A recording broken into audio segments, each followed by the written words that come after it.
Welcome to everybody. This is I'm Aruna Roy. I work with the Mazdoor Kisan Shakti Sangathan. I'm associated with the School for Democracy and the Kamaiti, which is a subset of the School for Democracy.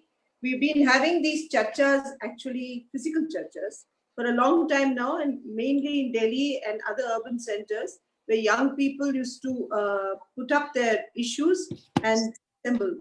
तो हम ये चर्चा को कई दिनों से करते आ रहे हैं और आज हम लोगों ने क्योंकि ये लॉकडाउन हो गया था and because of the lockdown we decided that we would have virtual churchas.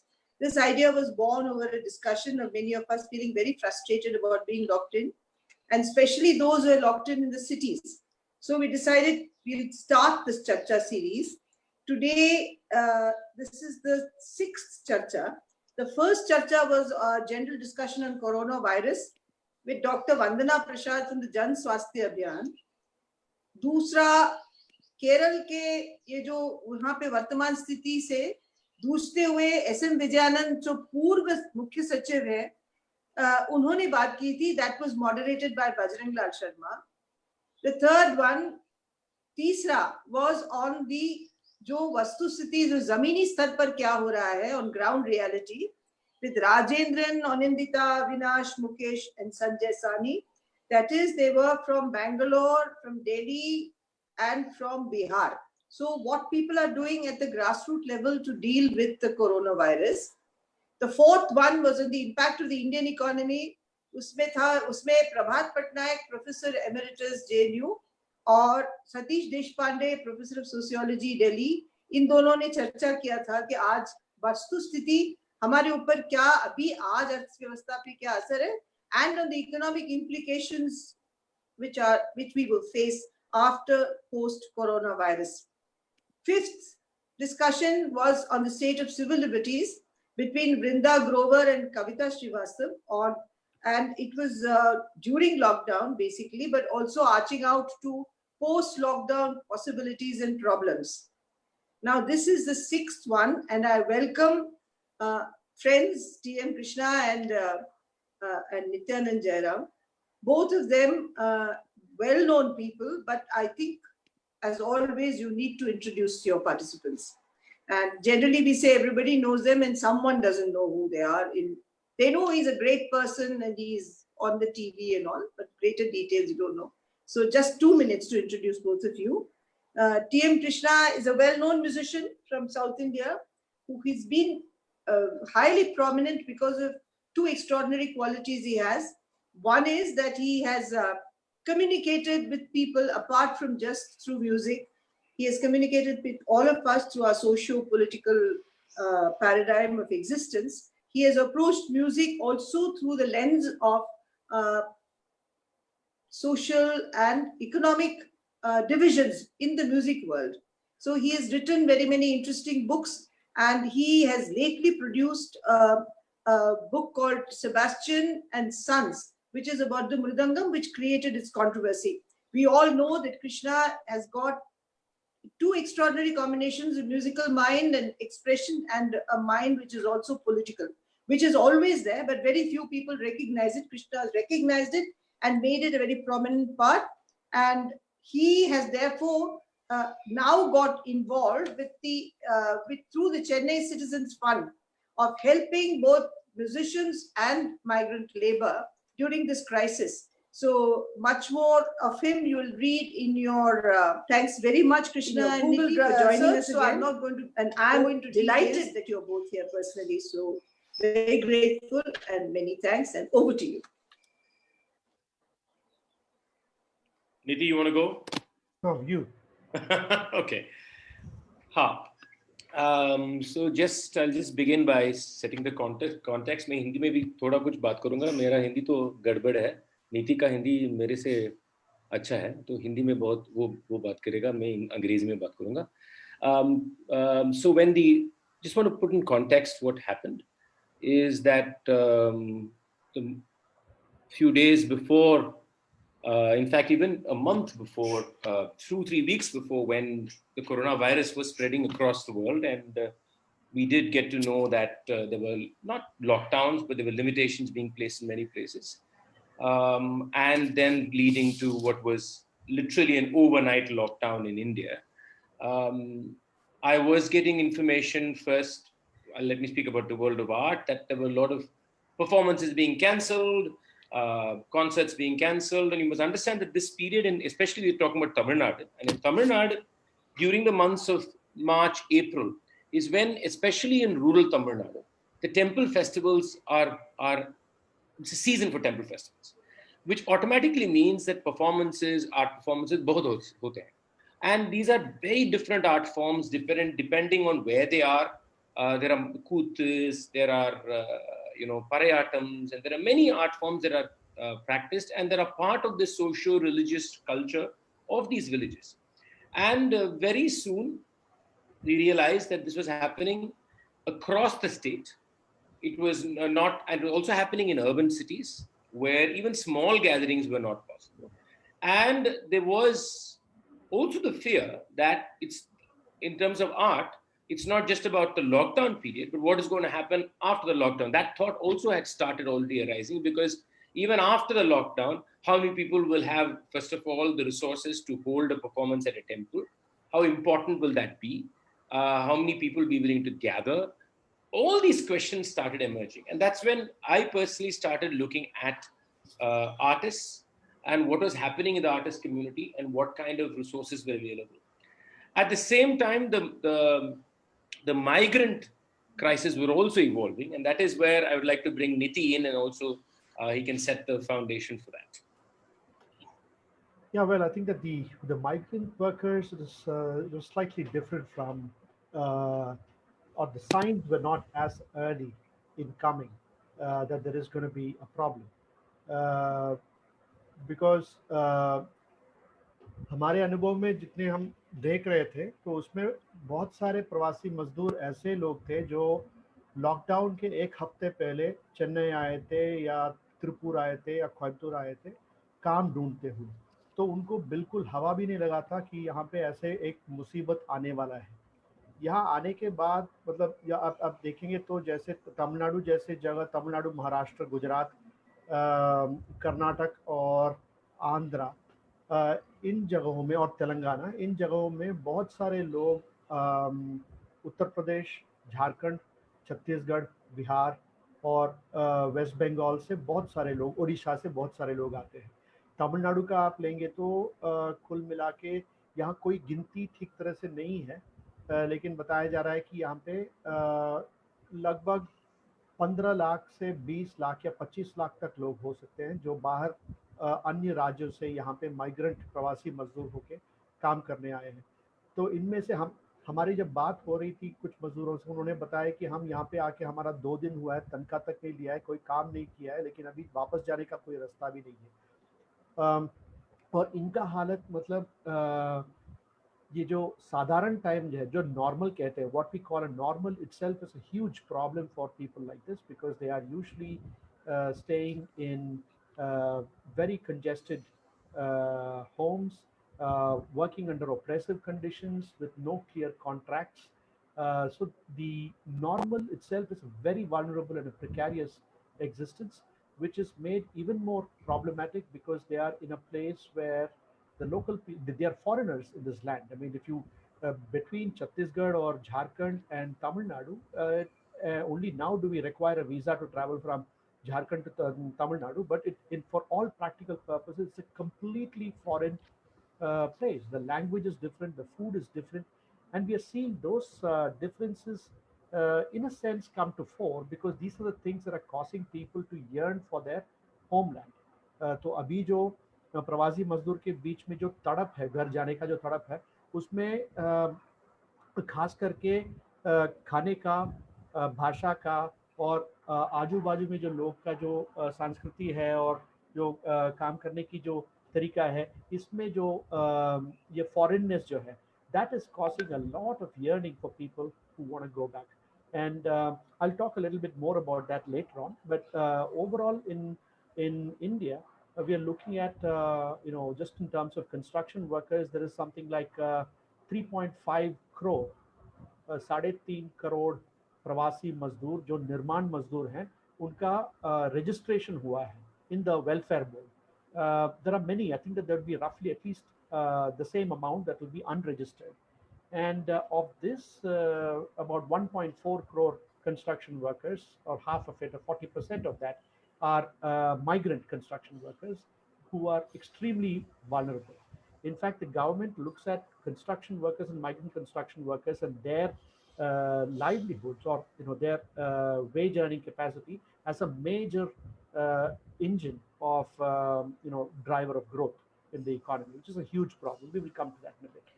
I just want to add to what Niti was talking, also in terms of the artist.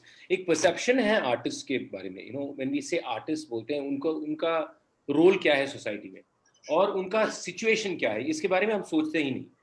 यदि हम सोचते हैं कि artist world एक थोड़ा सा glamorous नहीं तो ritualistic, religious, ये connotations है. लेकिन reality क्या है कि many artists, especially in forms what we call folk within quotes, are actually on the margins. बहुत सारे लोग आर्ट भी करते हैं और डेली वेज भी करते हैं. लेबरर्स भी हैं एग्रीकल्चरल लैंड्स में. एक विलेज में दो घर में आर्टिस्ट थे. There were 20 other houses who gave up their art or do it only part time. So what we think it's important for us to realize is that most of art and most of artists belong to the margins of society. The perception of art that we have in general is either the glamorous world associated with popular art, etc., or the world of classical art, which is again seen in a different connotation. But all the other, this is not just true of Tamil Nadu, this is true of India, live pretty much on the margins, whether it is urban और rural. यहाँ city में भी बहुत सारे artist हैं, dancers हैं, वो gymnastic dance करते हैं, गाना गाते हैं. इनका लाइवलीहुड भी completely is destroyed. So we have to first change that perception. That is also something we learned. I mean, though we knew about it, the realities of it came out only now. And like Niti said, the normal itself is a marginal norm. And one artist told me, I've never struggled for the next meal, but what he got for the next meal was still very, very minimal and very much not recognized. Now, very much like the migrant workers, if you look at how many artists are there in Tamil Nadu, nobody actually knows. So you have, for the folk artists, you have something called a welfare association. वो बोलते हैं कि 35,000 people उसमें registered है, लेकिन वो welfare association defunct है. और बहुत सारे artists वो welfare association का member नहीं है, उनको कुछ नहीं मिलता है. तो I mean, how many there are? There may be about, in Tamil Nadu, within the folk community itself, at least 50, double that amount of artists. Now, where are they? Where do they live? We have no proper way of a measure of knowing how many artists, how many art forms in how many villages. So this whole exercise is also, I think, brought in for that it is very similar, that we don't have enough. We don't even know what their actual situation is. Where do they live?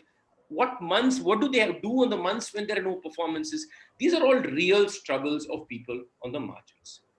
So just to connect Niti again and move. So I think we were both parallelly looking at these two, and there was a convergence of the fact of people, they were all people in margins who needed some kind of, he needed their right to during the lockdown to live and at least get a meal with dignity. And I think that is how these funds evolved. Niti? Yeah, so one of the things what Krishna said, art is not just in the realm Niti, of... may I just interrupt? Before you start speaking, will you increase your volume? People have complained they are unable to hear you. Okay, only me, right? Only you. Krishna is audible. Okay. So I was saying that art is not just in the realm of the artist, because I think that other people also, for it might be bathroom singing, it might be whatever. There is a very strong connection with leisure, with thought, with जो विचारधारा है उसको बढ़ाने का जो काम है, reflection जो कहते हैं, उसमें आर्ट का तो एक बहुत ही महत्वपूर्ण भाग है. Normally when we look at workers, and even what our learned judge in the Supreme Court said as to, they're getting 3 meals a day, what else do they need? There is this popular conception of workers or laborers as people who labor, who eat, and who procreate. There is nothing beyond that. There is all the other aspects that we take for granted for our fulfillment. It might be reflection, it might be entertainment, it might be time with family. These things are not given much of a value. And that is the reason why migrant workers are glorified, and glorified in the sense that, we tell people in the villages that you can go to the city and you can send your young to the city. So you have entire villages that are emptied of young people and men, and who have all moved and living a precarious existence in the city without access to entertainment, without access to their families, and everything that is fulfilling for them. So in this circumstances, You were yeah. gone again, faded. Will you again? You again fading. Oh God. Okay. Can you hear me better now? Yeah, we can hear you now. We can hear you. All right.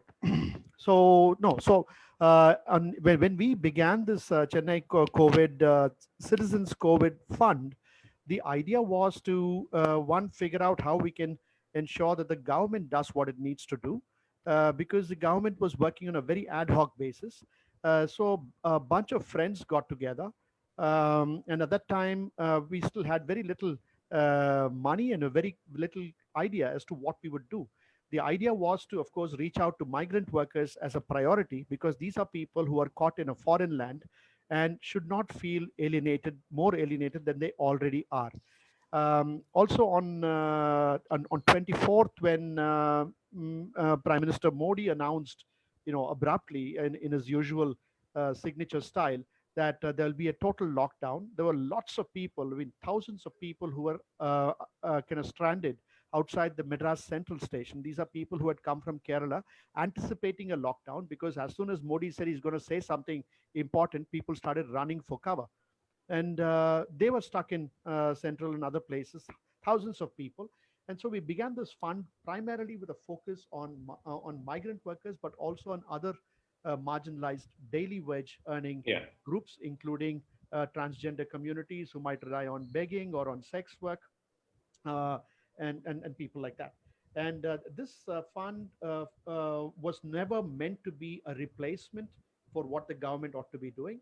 It is primarily meant as a way that we could understand what the issues are among migrant workers and bump it up to the government and hold them accountable. So it is not charity. ये कुछ दान पुण्य की बात नहीं है, हक की बात है। और उसी एक एक गाइड रेल्स रख के ये फंड शुरू किया था। अभी तक इस फंड में we have spent nearly 11 lakhs distributing this money as financial assistance for about 5,000 workers. In addition to that, another about 9,000 workers have been covered, where we have put them in touch with. So many of them did not receive their wages from their employers. So we would take up the issue with the labor department, and the workers would directly kind of negotiate, would send videos and get their dues from the labor department. Or we would also put them in the radar of the government, so that government rations start flowing in, which was supposed to come from the construction workers board, board, etc. So right from the beginning, and even among our donor base, we've been trying to make it very clear that we are not engaging in charity. Yeah. Niti, can you also talk about the rations? So yeah, so given that most of the people who are in the business of raising the money and reaching it to the people, all of us come from privileged communities, not really having a very clear idea as to what it is to be a person on the margins. We started by giving rations. We did slightly better than the government, because the government gave dal, chawal, and oil Oil. and salt. Oh, they were very smart. They also gave salt, but nothing else was given. And then, of course, the need for haldi, the need for other masalas came up, and of course, also the need for vegetables. So when we started delivering money for rations, we decided that we would give between 35 rupees a day per person, was identified as the amount that will basically keep body and soul together, with a little bit of vegetables thrown in. It's a very basic amount, but this is meant to be a guideline amount, and it goes up to 50, 55 rupees depending upon what people want. 2 days into the exercise, we suddenly realized that people also need cooking fuel. It might be cylinders which are not available for migrant workers. They have to buy it in black. So it costs anywhere between 1,200 rupees and 2,500 rupees. And in the absence of the cylinders, your rations don't matter. So unless you provide them with, so people have already started improvising. Instead of kerosene, people are using diesel. So we have to then calculate an amount for diesel. So these are all the kinds of things that when people are not rooted, are not clear, or are not even aware of their privilege, you're not likely to look for guidance from people that you consider to be beneficiaries of the state largesse, unless that is informed by the lived experiences of the poor, which means unless the Supreme Court judges can take tuition from the working people of India, the judges will remain idiots, will not have a wholesome understanding of what they're trying to adjudicate. I just want to add to Niti that this very important point he made about also cooking fuel, that even that was not available. I mean, sometimes we were going to petrol bunks looking for diesel, and then you will not get it there. And because they were all allocated for only cars. So this cooking fuel was a major issue in many places, and that has completely been ignored. And also the whole notion of what is needed, what is needed for a person. So this, again, the whole privileged idea that it's enough if you give chawal, dal and oil, and that taste, a person who is in need does not need to have taste, for example, even as a basic thing. That idea that it's enough if you just feed his stomach. I mean, just make sure he doesn't die. That's our attitude towards people in the margins, whether it is migrant workers or anybody else. That all we need to take care is the person doesn't die. So the notion that the person who actually this is his right to get a decent meal is a right, and that the person needs vegetables, needs some basic taste, and he's a human being and not just a number of so many numbers of people stranded somewhere. This is something that the privileged world, starting right from the Supreme Court, doesn't seem to understand, doesn't seem to be a necessity. Within the financial limitations that the state may have, it is very easily possible to provide this basic dignity of food that everybody requires to survive. So I think what we have tried is to do the best we can with our limited resources, but it's also a learning curve on how are these things perceived. I want to add one thing about movement, which Niti pointed out in terms of migrant workers, where these are people who had moved from other states. I mean, we found many from Jharkhand being, I think, the highest percentage, and then West Bengal being the second highest percentage. Now, with the case of artists, it is their inability to move out of their home. It's the reverse issue that is the problem. It's a very interesting problem. You must understand that most of these performances, especially in villages or even smaller towns, is about these artists constantly moving. So during a season, they are moving from village to village. 10 days of performances in one village, then they're off to another village, they're off to another village. So the problem was the inability to move within your own state, let alone cross state borders. Inability to move around your state, and that is where livelihood is produced. So you have a very different, I mean, a nomadic kind of lifestyle, which is again movement, a migrant lifestyle, which is again movement, and both in a way causing very similar traumas for two different kinds of occupations. But I think the big difference here, and I think that is emotionally a very important point, is that the artists, at least were with their family. Even if they didn't have anything, when you speak to most of them, they are with their family, they are with their children or with their grandparents. So that security at least is there, even in the poverty that is a reality. Whereas in the case of the migrant workers, that emotional and psychological security is completely gone. And this is again something I want to stress. I have met so many business people who will casually tell me how difficult it is to be, within quotes, an outsider in Tamil Nadu. वो बोलते हैं कि हम तो हिंदी बात करते हैं, ये तो बहुत रिच पीपल हैं, बिजनेस करते हैं, वो बोलते हैं कि तमिलनाडु में बिजनेस करना तो बहुत मुश्किल है क्योंकि सब लोग तमिल में बोलते हैं और मुझे तो आउटसाइडर ही परसीव करते हैं. जब वो लोग, इतना प्रिविलेज लोग, ऐसा फीलिंग उनको होता है, जस्ट इमेजिन माइग्रेंट वर्कर्स का साइकी कैसा होगा कि उनका कल्चर नहीं है और उनका खाना पीना वो कंफर्ट्स नहीं है इतना, और वो एलियन स्टेट में है, और वहां कितना भी हम कर सकते हैं, उनका इमोशनल और साइकोलॉजिकल डिस्प्लेसमेंट हम रिप्लेस नहीं कर सकते.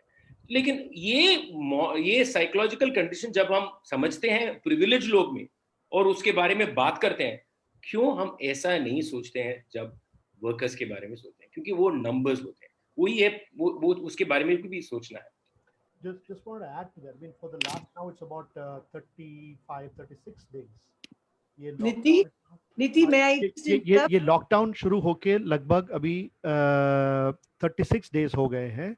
और यहाँ हमारा मतलब कोशिश जो सरकार के साथ, ग्रेटर चेन्नई कॉरपोरेशन के साथ, एक बात हम रख रहे हैं हमेशा, और ये तो बहुत मुश्किल हो रहा है कि लोगों को चपाती या आटा से बनाया हुआ कुछ चीज दो. I mean people can only eat so much Pongal and they are very upset. I mean, this is one issue that could, you change the diet and just provide even the horrible chapatis that we make over here. The rotis will go a long way in reducing the distance, the kind of the alienation that they already feel. But now, yesterday, I think the government finally, the Greater Chennai Corporation finally said that Amma Canteen will serve rotis at night. This is something that is being constantly demanded. These are things that are seen as very trivial, saying we're giving them food and now they want roti. Exactly. And it is not a very trivial thing. This is something very fundamental. If you shove roti down the throat of a Tamilian who goes to Jharkhand or something every other meal, then those people are going to complain as well. So this is another thing. I think that when we're looking at alienation and then how do you make life better for them, it is very important to provide them with comfort symbols and comfort things. It might be language, it might be food, it might be other forms of symbols or things that people can relate to. Should I Yeah. ask some questions now, or would you like to carry on?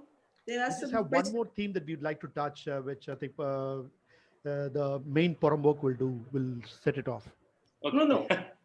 Intermittently, No, because she won't take questions in between. Yeah, sure. Fine. Okay. then there are 3 or 4 questions. Something that is important to them is, do you have migrant labor boards in other states? And how do you demand accountability from government established systems? And government subcontractors today are flouting the MHA order. How do you get them to conform? Then they say middle class families don't pay their domestic labor. What can be done in situations like this? And what are the legal mechanisms? For about folk artists, there are 2 questions. Do the existing folklore academies in different states like Tamil Nadu and Kerala, there's some accountability. But how do they protect the sustenance and livelihood of artists? And the other one is, how do you trace those informally recognized artists to what is the best policy that can be implemented in their case? I just want to raise these questions. You're at liberty to answer them now or answer them at the end, but I'm giving you the option because they seem relevant to the questions you just talked about. Krishna, you want to take the artist question first? Sure, I could do that. So, to the first question of folklore academies, I first want to say that the truth of the matter is, in Tamil Nadu, nothing has really happened. Let's first put that out. So there is something like a welfare association that was started, I think, probably a decade ago or something, where artists, folk artists especially, were asked to become members. And I've been told by one folk artist that about 30,000 people did become members, but that's more or less become defunct. There is no activity in it on normal days. There is absolutely no way of keeping track of these artists. Many of these artists have lost their welfare cards because nothing has happened. And many artists are not members. Now, in between this confusion, the state government made an announcement that they would provide 1,000 rupees for folk artists who are registered under this welfare board or welfare association. Now, I know for a fact that the 1,000 rupees has not reached most of these people. I've checked with multiple districts in Tamil Nadu. I know most of them say we are told that the money is coming. The money has not come. Until yesterday, I know money has not come in most places. Secondly, it's very ad hoc. Nobody knows in one village where you must understand that many villages, the entire village is full of artists. I don't know the number of villages I have now encountered where the entire village is only artists. They play some instrument, they sing, and that's their occupation, other than being agriculturalists. So many of them have received nothing. And sometimes it's ad hoc. They just come to the village and say, you have a card, or you probably, your name is here, you can get 1,000. But that has also not come. So first of all, to believe that these, these academies or these associations of the state are doing anything is incorrect. There is no system in place on nominal days itself to keep track of the marginalization of what they title as folk artists. Now, to the second question, how do you trace them? Now, this has been, in fact, the difficult part. So, to a large extent, what we have done is we have contacted associations of different, they have their sangams, as they call it. वो संगम होते हैं और वो associations localize है. यदि तो एक और दो डिस्ट्रिक्ट के बीच में है, some cases में state wide भी है. We contact those associations और those performers. Each location में कुछ leading performers हो सकते हैं और contact हो सकते हैं. उनको contact करते हैं. उनको कहते हैं कि आप थोड़ा phone कीजिए, research कीजिए or wonder what is happening in your field, specific field. We collect all this information. Then we have to cross-verify this information with 2-3 other people. And that's how we even trace these artists. And you must understand, many of these artists don't even know who to contact. उनको पता नहीं है कि किसको phone करें. Helpline नहीं है. वो आर्टिस्ट का हेल्पलाइन कुछ नहीं है. उनको क्या मिलता है कि रेशन कार्ड है तो उनको 1,000 रुपए मिलता है और जैसा नीति ने बोला कि थोड़ा चावल और दाल मिलता है. उसके बाद कुछ नहीं. और वो भी एक अब तो 1.5 months हो गया वो lockout. Now it doesn't do anything for them beyond that. लेकिन आर्ट डिपार्टमेंट में, कल्चरल डिपार्टमेंट से कुछ नहीं आता है और डिस्ट्रिक्ट लेवल में इनऑपरेटेड है ये cultural department. Very important point है कि वो तो आर्ट डिपार्टमेंट्स और कल्चरल डिपार्टमेंट डिस्ट्रिक्ट लेवल में टोटली इनफेक्टिव है. कोई नोडल पॉइंट नहीं है, नोडल ऑफिसर नहीं है, उनको कुछ डाटा नहीं मिलता है. कल ही बात किया था एक आर्टिस्ट के साथ करूर से. उन्होंने बोला कि हमने क्या किया कि फिल्म एसोसिएशन, वो तो ड्रामा आर्टिस्ट है, लोकल ड्रामा आर्टिस्ट है, सम ऑफ देम एसोसिएशन है, उनका मेंबरशिप है सिनेमा फाउंड आर्टिस्ट एसोसिएशन. सो उनको वहां से कुछ चावल मिला.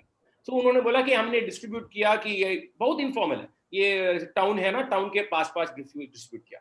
लेकिन 300 आर्टिस्ट हैं, वो तो इंटीरियर विलेजेस में है, हम क्या कर सकते हैं उनके लिए? कुछ नहीं कर सकते. But so the whole thing is very ad hoc, very informal. There is absolutely no system in place. So tracing these artists is a huge task, and finding out their actual situation, cross-verifying what they are doing, it's a very, very huge, very, very difficult process to do, because there is nowhere to go. There's no one to call. There is nobody I can call and say, look, there are these 50 artists in this village. Can you do something? No. We just have to pool our resources somehow and do something. That's the actual reality of the situation. As far as artists are concerned, I just want to say कि हमने क्या किया कि only direct account transfer किया. हमने वो तो चावल rations, that route we did not take. So artists, as far as artists were concerned, हमने direct उनके account पर cash transfer किया. और वो तो क्या basic calculation था कि एक आदमी के लिए 1,000 रुपए more or less. तो जब 4 members हैं तो 4,000 rupees उनको भेजा. This is just an average calculation which came out of the calculations that we did for the migrant workers, and said per family what can we afford and how much can we afford considering the limited resources we have. Okay, so on the other question that was asked about worker boards, worker welfare boards, and if there is registration of migrant workers, well, there is supposed to be all these things, and it is supposed to be in the realm of the labor department. But with migrant workers, the experience over here has been that the home department has been more active, because all migrants are guilty until proven innocent. And so the police department has some records of migrant workers, and because the landlords are supposed to submit returns to the police department as to how many people are staying here. But even that information has not been released, because one department does not speak to the other. There is no easy mechanism for this information to be released. As a result, there has been now a new enumeration exercise that began on the 14th of April or early April, that is supposed to have been concluded in a week's time, which has not been concluded, of the enumeration of migrant workers in Tamil Nadu and other states. Besides this, there are about 15 different worker welfare boards that have been set up. And this includes for domestic workers, for unorganized drivers, such as auto drivers and Uber drivers, etc. But again, over here, the problem is that the welfare only flows to registered members, and the registration track record is pretty pathetic. With workers, as I said, I mean, there's probably a registration of about 50% of the total construction workers have been registered. In our um, so as I said, we have dealt with about 800 cases involving worker clusters of between 2 and 1,000 people per cluster. And in this, so 14,000 people roughly have been contacted through their contacts. And among these people, there's roughly about 25 to 30% of people who do not have a stable employer. They are freelancers. So where do these people fall? Because in order to register, you need to get a certificate from your previous employer. These are migrant footloose workers. And so these people don't, and I'm only talking about the migrant workers from out of state. Then you also have migrant workers from inside the state. So that is one issue, is that there is a problem with registration. And this opportunity, or that the Corona lockdown has given, where you have large numbers of migrant workers reaching out to the state, asking for their rights to be resolved. It might be wages, it might be rations. This has unfortunately not been used as an opportunity to register them. Also, you have shelters like wedding halls, जहाँ पे बहुत सारे प्रवासी मजदूर अभी वहाँ पर हैं. तो यहाँ जाके आप मतलब रजिस्ट्रेशन का काम कर सकते हैं, लेकिन अभी तक वो किया गया नहीं है. ये रिकमेंडेशन तो जैसे ही लॉकडाउन हुआ तभी बहुत सारे लेबर रिसर्चर्स ने ये रिकमेंडेशन रखा था, लेकिन तमिलनाडु में नहीं हुआ है. बाकी क्षेत्र में हुआ है कि नहीं, इसके बारे में मालूम नहीं है. The other question that was asked is, what about the obligations of the subcontractor that the Ministry of Home Affairs has issued? Now, first of all, why the hell should the Ministry of Home Affairs interfere with labor issues? This is not a law enforcement issue. This is not a law and order issue. It's a realm of the Labor Department to take care of all these things. But that is the unfortunate thing, is neither the Ministry of Health nor the Ministry of Labor that are being involved. Only Mr. Amit Shah is dictating what should happen in order to contain the coronavirus. So in this, what the Ministry of Home Affairs has put out is that subcontractors are responsible to pay and take care of their workers. Now the issue is that you have basically outsourced your obligations, your responsibilities of the central government and the state governments are being outsourced to individuals and citizens. Subcontractors, जो ठेकेदार हम कहते हैं, वो भी छोटे इंसान हैं. उनका भी बहुत कम पैसा है, उनका वर्किंग कैपिटल बिल्कुल है ही नहीं. आज उनको पैसा आएगा तो कल उनका तनख्वाह दे सकते हैं लोगों का. तो इन लोगों के ऊपर पूरी जिम्मेदारी डालना गलत बात है. ये तो हमें मजदूर बता रहे हैं कि हम आपको कॉन्ट्रैक्टर का नाम नहीं देंगे क्योंकि वो उतना बड़े कॉन्ट्रैक्टर नहीं है, उसको खुद का मुश्किल है, उसका खुद का घर है, खुद का फैमिली है, तो वो क्या कर पाएगा हमको, हमारे लिए. So the issue of the same thing also happened with lodge owners, because the Ministry of Home Affairs said people who are living in rented accommodation should be allowed to stay on rented accommodations and no rent should be charged. I mean, which planet are these guys living in? Because people don't set up a lodge and rent out a room in your house just for fancy. It is done as an income. If you go to places like Sri Perumbudur, where the Nokia and the other factories set up, the special economic zone set up, entire villages were converted into a rentier's economy, where people were renting out their premises because no jobs were coming. All the jobs were being given to migrant workers because they are more vulnerable, can be paid less, and can be treated more badly than local labor. And so when these people rent out their rooms, it is for their sustenance because their lands have been taken away for the setting up of special economic zones. Asking them to shoulder the entire burden of responsibility for taking care of these people, I think is wrong. This matter has come to a head in places like Vellore, where there's a large number of about 9,000 people from other states who came to Christian Medical College Vellore for इलाज के लिए आए थे, और वो यहाँ पे फंसे हुए हैं तमिलनाडु में. और 9,000 लोग लॉज में रह रहे हैं. हर दिन का भाड़ा 420 से 200 रुपए, 100 रुपए से 420-500 रुपए तक दिन का भाड़ा होता है. वो पैसा देने का कोई पॉसिबिलिटी नहीं है। इसमें सरकार ने पहले बताया कि on 30th of March, the Vellore district administration said that nobody should be turned out. The entire responsibility of paying the rent will be the government of Tamil Nadu.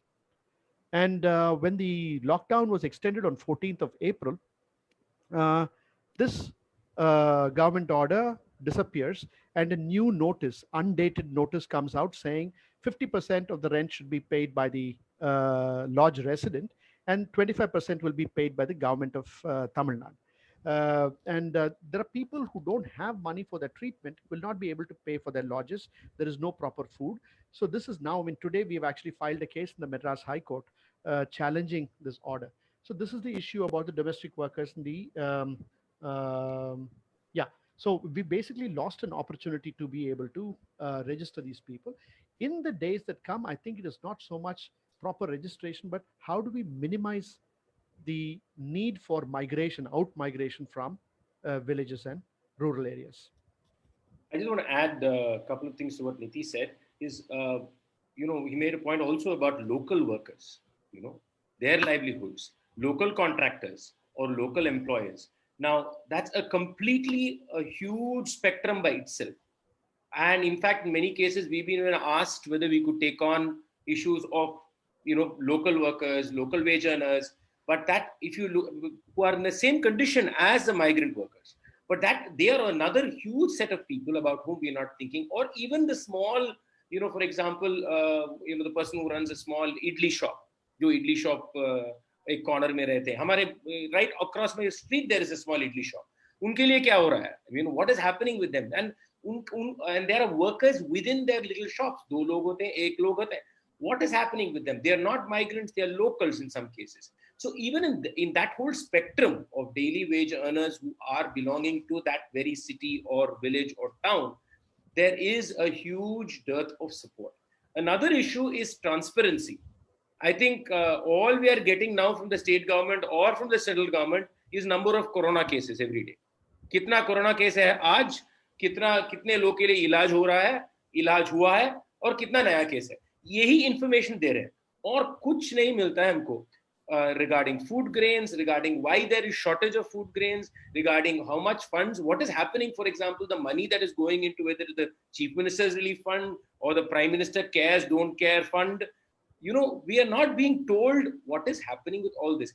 I think one very important fact we have to right now start pushing for is transparency, because the virus pandemic situation cannot be used as an excuse for not giving information to people. And there seems to be a tendency that this is being used as an excuse to not share with us what is actually going on.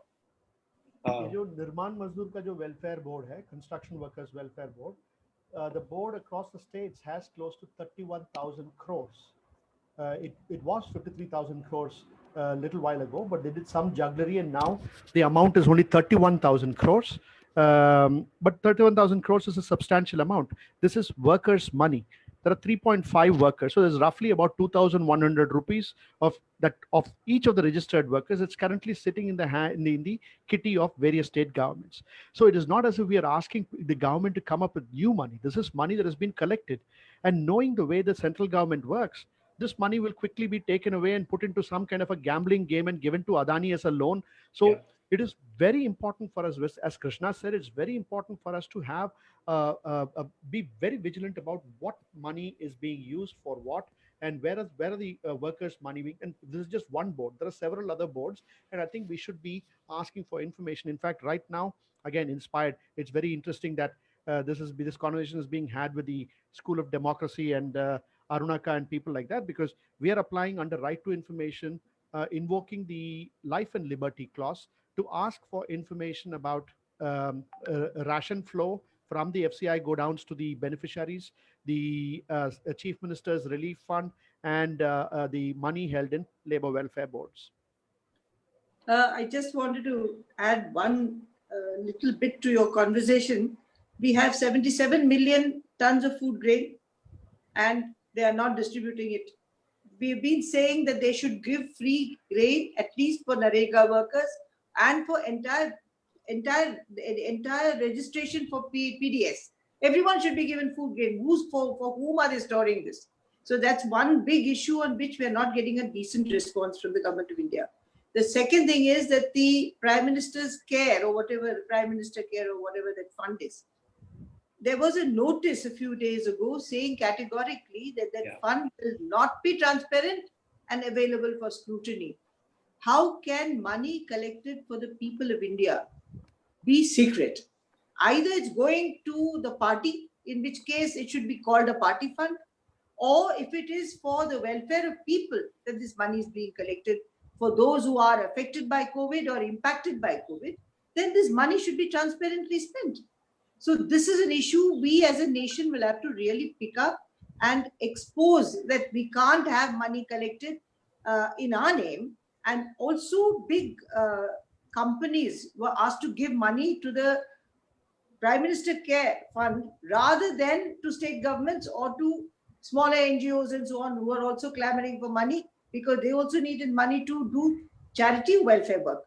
So I think your point is an extremely critical point, and I think what we need to do is to have this link between various parts of India. Then the other big problem with all our communication and our campaigns is that we remain segregated in north, south, east, and west, and we normally can't get over that huge technology and distance gap. So maybe we should really start looking at collective action on these issues, because without this, there is no democracy.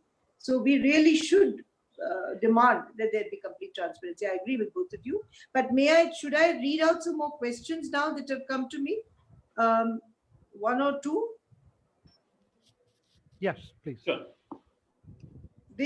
One says that post-lockdown, how will the migrant labor get back to their livelihood in cities that they are familiar with, and what will be the across state communication, and will they be allowed to come back? It's a big critical question. And the central government is doing nothing. The question is, what's the central government doing? Central government is doing nothing. It just says continue with your work, but that with the lockdown and with the work continuing, there are immense contradictions. There's another question saying that folk artists who've been forced to migrate from their now normal homes and go and settle down in cities.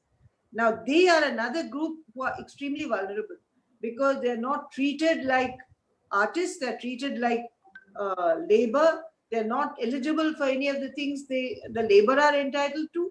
And there are huge numbers, and this particular question relates to the Kotputli colony in Delhi, which has always been uprooted, and uprooted many times under various programs of the government.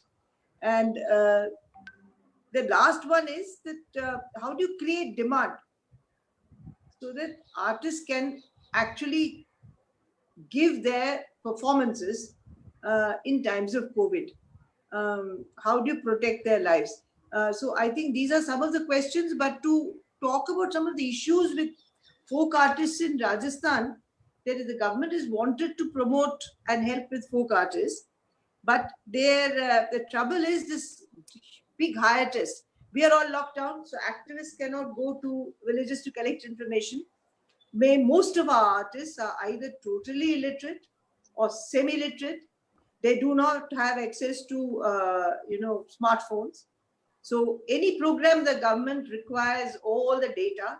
Now, much of the data has not been collected by the district authorities or by the subdivisional authorities, because they're not seen as a particular vulnerable group. They're seen as performers and artists and celebrities. So they are pushed into another corner. And without those basic details, they're unwilling to part with their funds and resources. The other thing is they say, oh, they can give a program and they can take a video of their program and send it to us and we'll pay them money. But where is the accoutrements to take a video? And how many of them can take a video of their performance and send it along even on WhatsApp? They don't even have WhatsApp. So it shows the huge hiatus between the conditions of folk artists and the demands of a system. I also understand it's a bureaucratic nightmare. I'm not going to criticize the bureaucracy without understanding that some of these things are completely impossible in today's COVID situation. And they are really working, many of them are working 24 hours a day to make sure that there's no hunger and there's no death due to hunger, that things are reaching. But nevertheless, for me, it's an indication of what we have to do during and post-COVID, that we'll have to make sure that all this infrastructural information and other things are ready with us. If, whenever, I mean, another disaster or crisis occurs, we have all the information that's required to get the chains and the mechanisms of government oiled and moving. Niti, go first. What about how do we face now? Get your mic closer. Yeah, work for migrant workers, etc. I think that given the way the government has been very, very miserly with information, this kind of questions would fall in the realm of astrology as to what we're going to be faced with.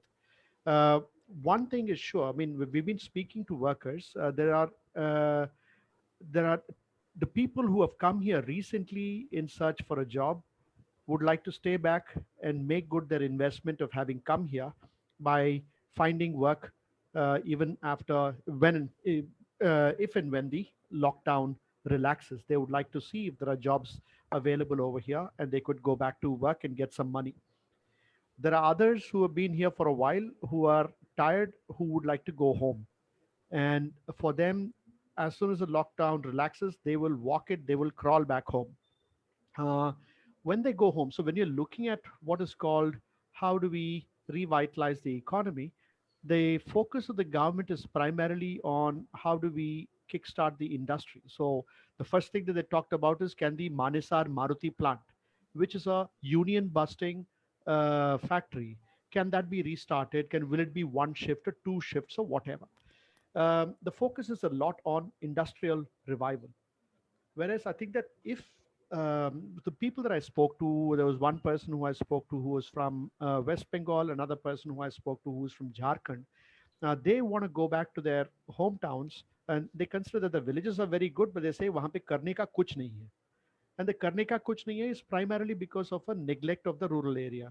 So this could be an opportunity where we focus equally on agriculture, not necessarily the cash crops, export oriented agriculture, but agriculture that would give a meaning and a reason for young people of the village to stay there and contribute to the rural economy rather than come all the way to places like Chennai, enrich this place, impoverish themselves, and have a horrible life.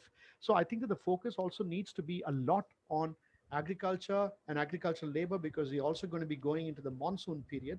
So, and also looking at local markets and building up local stocks because what this COVID crisis has taught us is that the world does not really matter. What matters is what is around you, what is your locality, what is the extent of democracy or participation you can have.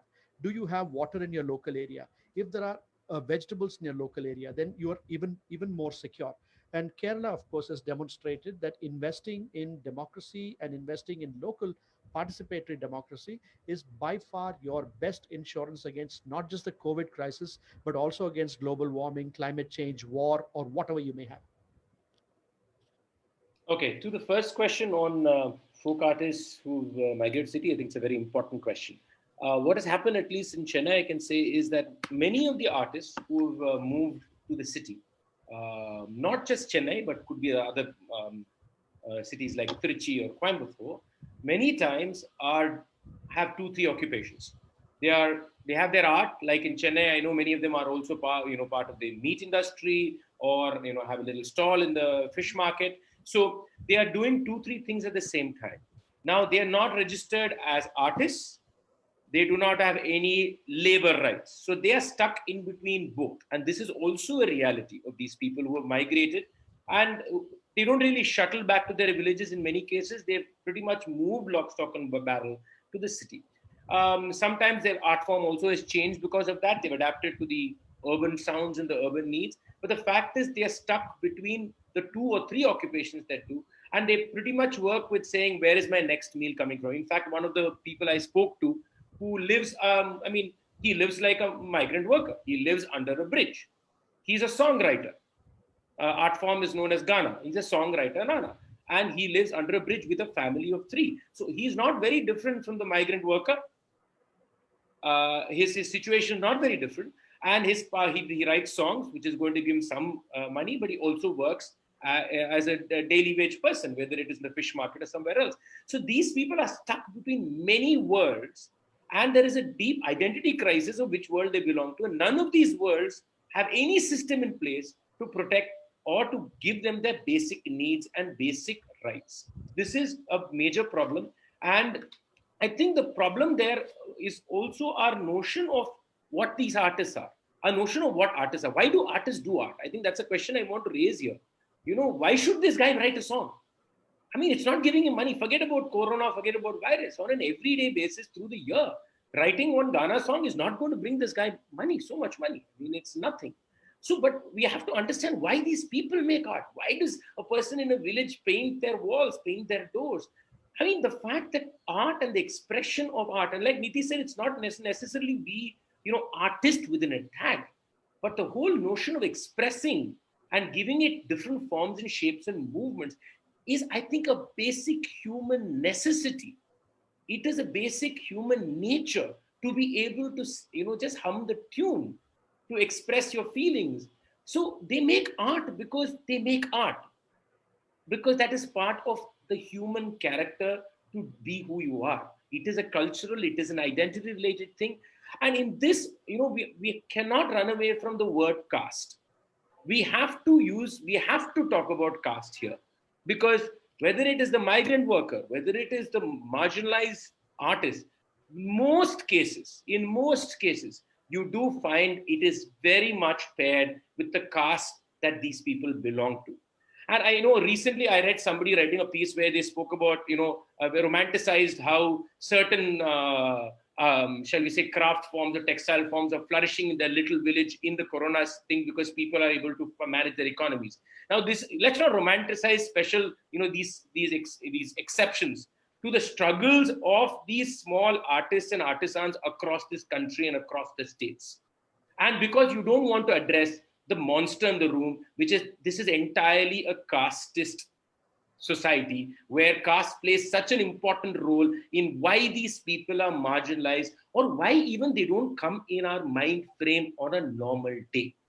Unless that changes, these situations are not going to change. And last thing I want to add is creating demand. And this is a question, last 10 days, everybody has been asking me about whether art forms, performing arts will become digital. And I must tell you that it's got me more and more angry than anything else. Who are they talking about? Who are these people who have access to do a Zoom call? Who are these people who can do a performance? Who can put a Facebook post and have people from America and across the world watch them or contribute through a PayPal account? I mean, we are talking about extreme cultural privilege here. So the online world cannot, just let's get it clear, cannot replace the actual performance, physical space of existence. So, asking questions like this, whether online is going to replace, no, we cannot create an online demand. We have to rethink our engagement with art on a physical sense. Like Niti spoke about agriculture, we have to, again, I think it's very similar because we have to think about, again, the cultures that happen within environments or within societies, within villages, within clusters. We have to engage there. And it is important that we think of culture and art also the way we need to revitalize local economies and local agriculture and support systems for that. It is not very different. It's in fact exactly the same, and therefore, creating a demand means that it's important that when we speak about creating a demand, we are creating the demand, listening to the voices and understanding the cultures and the beings who actually occupy these spaces, rather than say, I am the demand, these guys have to figure out a way to come to me. Because one, you're not the demand. Let's be very clear, you are not the demand. Kutu performance, it is 200 villagers in every one of those villages. They are the demand. They are not going to be sitting in their houses with smartphones and watching a Kutu performance. So, I mean, it requires a complete reimagination and a complete introspection among the privileged world, right top to down, about how we think about these things. there's a very important question which I must ask you, which has come from everybody, but which is also my question. How do we generate the process of collective action during a lockdown? I mean, it's a, in one sense, it's a unanswerable question, because for any kind of protest that we have all known, we have all got together as a community, and we've raised these issues collectively in large numbers, larger numbers, massive numbers, but we have always been in numbers. The fact that we are all locked in, I think, is because it may be because of a disease, or a fear of a disease, but actually it's played into the hands of a system that doesn't want to see or hear protest. So, in a sense, how are we going to reactivate ourselves during? I don't know quite how, because this technology has its limits. But post that, are we going to fight harder for certain kinds of conditions that must exist and must protect our right to get into larger collectives to protest? So this is a very important question. So I thought I would raise it. It's been discussed all over.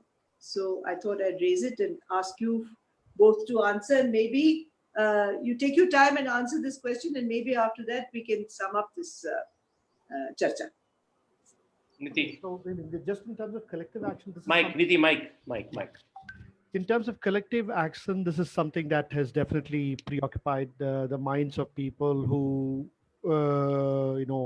believe that that's the only way to get things done, or oftentimes, are left with no other option but to take to the streets or to demonstrate collective action in one form or the other. I would not say that in times of the lockdown there has been a death or a disappearance of collective action. The fact that the for instance, I'm engaged with another, say, 50, 60 people, volunteers, who have all come together. Most of them, I would say that close to 50% of them I do not know. I did not know before the lockdown. I still don't know them. I've not seen them, but then we are all part of the same collective, working on a common purpose, on holding the state responsible, trying to price out information. So at that level, there's a collective action is still alive. But what I think Arunaka is also asking is about what after. I mean, earlier, if we wanted to uh, pressurize an intransigent state, then we would take to the streets, do a rasta roko, maybe do a human chain. A human chain in the times of break the chain is not really a great idea.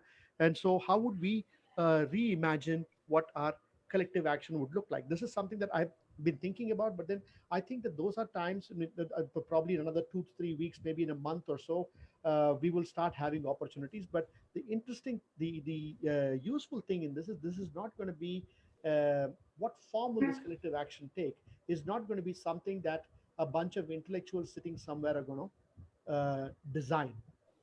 This will come from, like what happened, unfortunately, it might take the form of riots. It might take the form of the violence that we saw in Surat or in Bandra.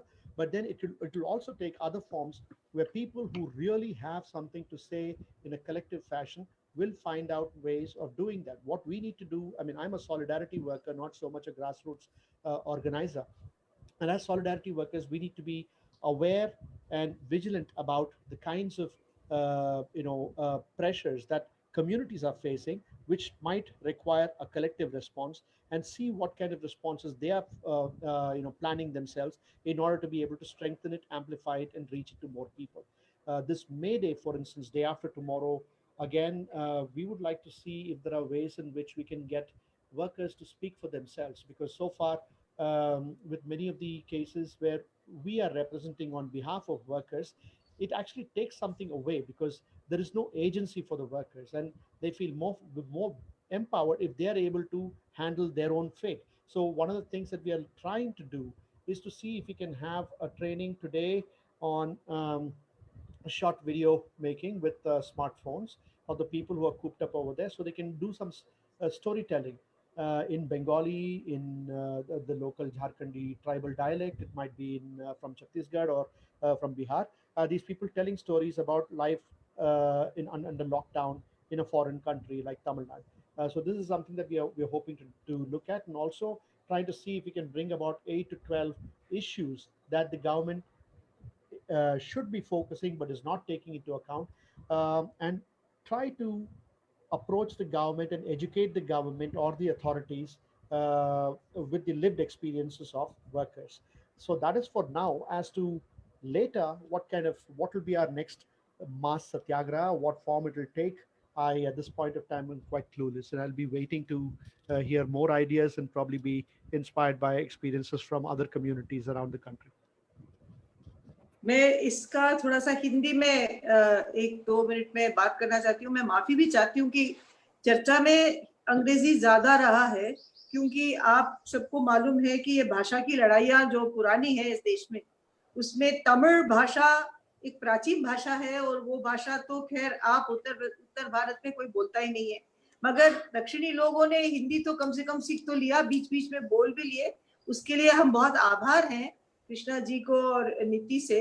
मगर चर्चा last वाला मुद्दा और 1-2 मुद्दे बहुत महत्वपूर्ण है कि कलाकारों के लिए मनुष्यता के बिना एक कला के रूप में उनको देखा नहीं जा सकता है। वो भी इंसान है, तो इंसानियत के नाते उनको देखना पड़ेगा कि वो कितने मजबूर है, गरीबी है, जाति से वो पीड़ित हैं, वो व्यवस्था से पीड़ित है, वो पूरे जो ढांचा में जो जितनी कुरीतियां हैं उनसे भी पीड़ित हैं। उससे उनको मोक्ष दिलाने की बात ना कहकर उनकी कला जी नहीं सकती है। ये बहुत बड़ा मुद्दा है जो कृष्णा जी बार बार उठाते हैं, और हमारे लिए इतना महत्वपूर्ण है क्योंकि हम मजदूर किसान शक्ति संगठन और अन्य मजदूर से जुड़े हुए जो संगठन और अभियान है, हम लोग तो कलाकारों को लेते हुए काम करने की बहुत कोशिश की है। हमने कलाकारों का संवाद भी किया है। हम लोगों ने ये भी कोशिश की है कि सरकार उनके विशेष मुद्दों को सुने, और इतने तक पेचीदा मामला है। आपको मैं सुनाऊं कि जोधपुर में जो हमारा संवाद हुआ था उसमें इधर तक था कि जो मरे हुए कलाकार लोग किसी विशेष जाति के, उनको बेरियल और क्रिमेशन के राइट्स नहीं मिल रहे थे। तो इतना हालत खराब हो गया कि कई उनमें से अपने घर में ही अपने मरे हुए पूर्वजों को दफनाना पड़ा उनको। तो ये हालत है। इसलिए हम लोग इंसानियत को खो के कला को बिल्कुल भी नहीं देख सकते हैं। और कृष्णा जी तो उसमें जितने जाति और वर्ग विशेष मुद्दे हैं उन सबको उठाते हैं। तो हमारी जो समझ है एक ही है, और उसमें अलग अलग चीजें एक दूसरे से समझते हुए आगे जाते हैं। और खासकर कोविड का जो असर हुआ है, उन्होंने एक बहुत ही शानदार चीज बताई है कि जो प्रवासी मजदूर है, जो पलायन करने वाला मजदूर है, वो घर जाना चाहता है और वो बाहर किसी एक कैंप में या किसी और व्यवस्था में कैद है। जो कलाकार है जो घर से बाहर निकल के ही अपना कमाई कर सकता है, वो घर के अंदर कैद है, वो घर से बाहर नहीं निकल सकता है। तो उसकी गरीबी घर में कैद रहने की वजह से है, और दूसरे की घर ना पहुंचने की वजह से पीड़ा और ज्यादा बढ़ गया है। मगर दोनों के सामने एक बहुत बड़ा एक आर्थिक मुद्दा खड़ा है कि क्या उनके कोविड के बाद उनके अर्थव्यवस्था में क्या होने वाला है, उनके जो अभी तक आंदोलन करने के तरीके पद्धति थे उन पे क्या होने वाला है, सामूहिक उनके जो मांगे प्रतिष्ठित करने के जो मुद्दे थे उन पे क्या होने वाला है, और सरकार क्या कितनी भी तैयारी करी हो जबकि वो समाज कल्याण की ओर अपने विचारों को नहीं रखती है जैसे केरल ने रखा है, और लोगों के कई सारे मुद्दों को समझते हुए सरकार चलाई है। क्या हमारे कोई सरकार इसको बिना चलाए हुए आगे चल सकते हैं क्या? ये सारे प्रश्न खड़े हैं।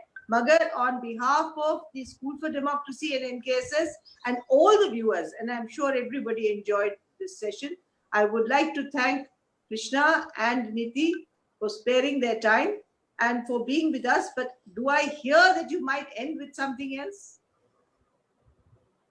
Niti. Krishna, you go. I'm done.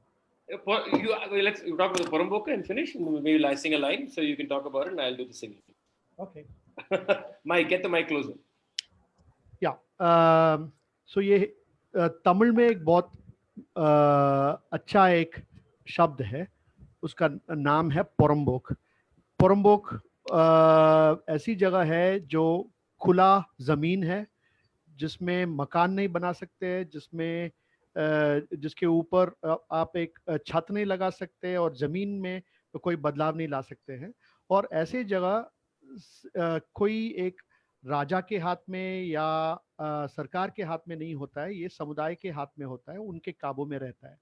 तो पोरम्बोक जो शब्द है वो हमारा मतलब देश का आर्थिक व्यवस्था का एक रीढ़ का हड्डी है.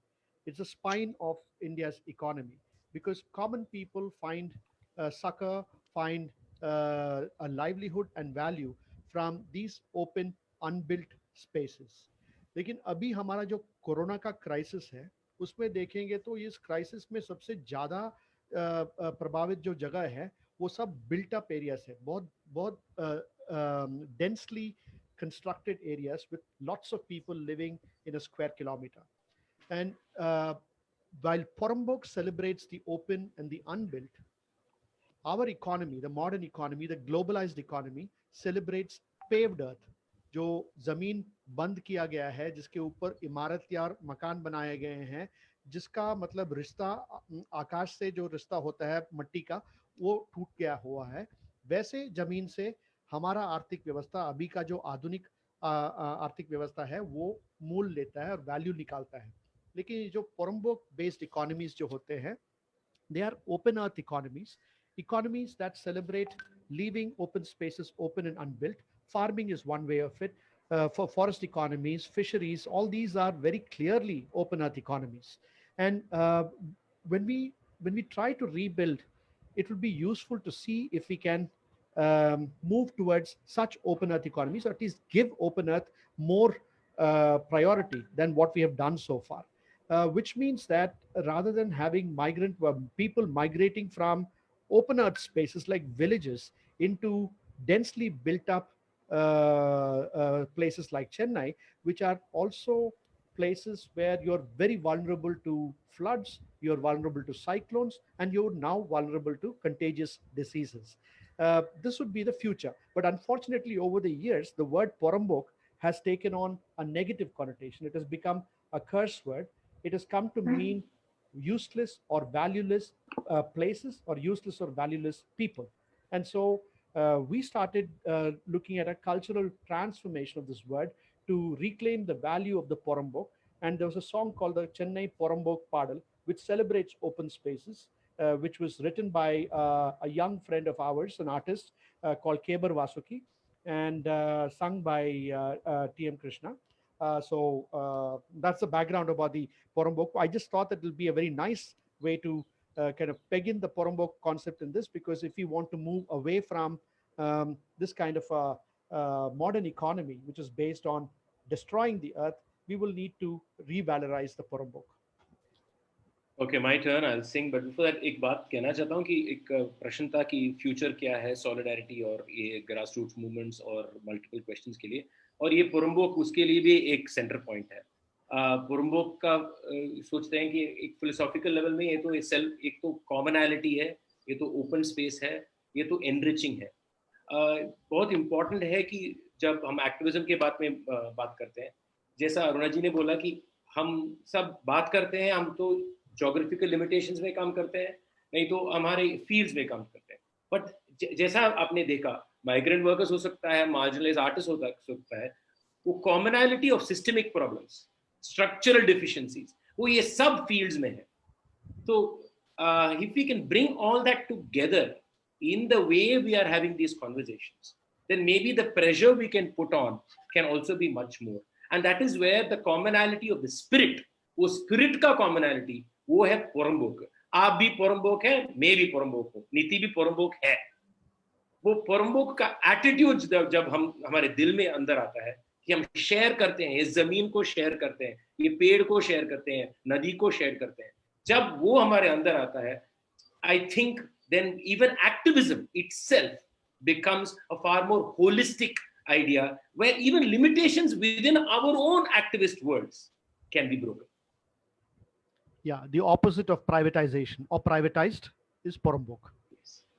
Porambok unak illa, Porambok yanak illa, Porambok urk, Porambok bhumik, பொறம்போக் உன் பொறுப்பு, பொறம்போக் என் பொறுப்பு, பொறம்போக் ஊர் பொறுப்பு, இயற்கைக்கு பூமிக்கு सामगारी गामप सानी सामगारी सा पदनी दपद मामगरी सागा வெள்ளம் வந்து போன பின்னே கத்துட்டது என்ன ஏரிக்குள்ள கட்டடத்த கட்டுறது என்ன மழை தண்ணி கடலுக்கு வழிகிற இடத்துல காங்கிரீட் கட்டடம் தேவையாக்கண்ணு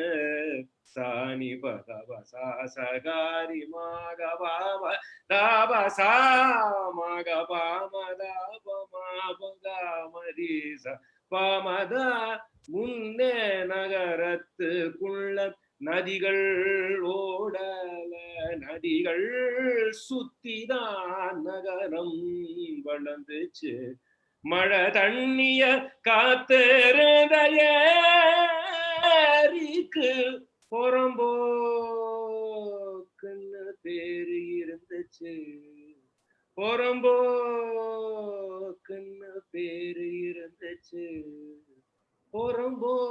புறம்போக்குன்னு பேரு இருந்துச்சு स्टॉप हियर ये आपको फुल गाना सुनना है तो YouTube में जाइए वहाँ है ये गाना उसका मीनिंग भी है ट्रांसलेशन है बिलो लेकिन इसका स्पिरिट है कि पोरम्बोक आपका नहीं है हमारा नहीं है हम सबका है जमीन का है नेचर का है थैंक यू वेरी मच सबको बहुत बहुत शुक्रिया अपने बात जो छेड़े हैं जो गाए हैं उसके लिए अति शुक्रिया और जितने लोग सुने हैं आप सबको भी शुक्रिया आपसे निवेदन है कि आप इसको YouTube में भी सुनिएगा और भी हमारे साथ बात करना है तो आपके लिए खुले है मंच इनसे हमसे प्रश्न पूछना है तो आप ईमेल से पूछ सकते हैं एक और बात का कि कल शाम को 4:30 बजे अनवर खान मांगनियार गाएंगे और उनका जो लिंक है वो आपको मिल जाएगा वो मजदूर दिवस के उपलक्ष्य में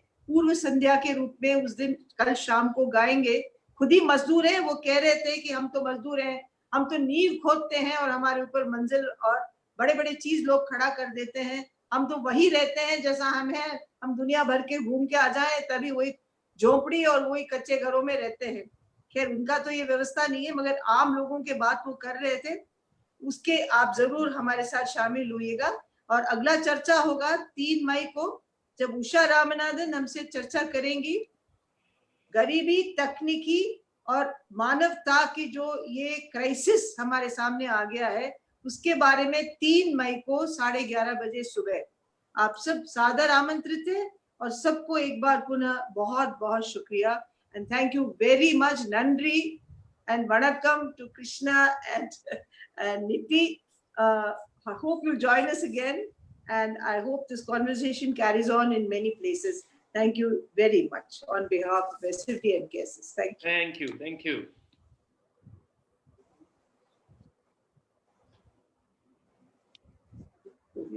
ये बात कर सकते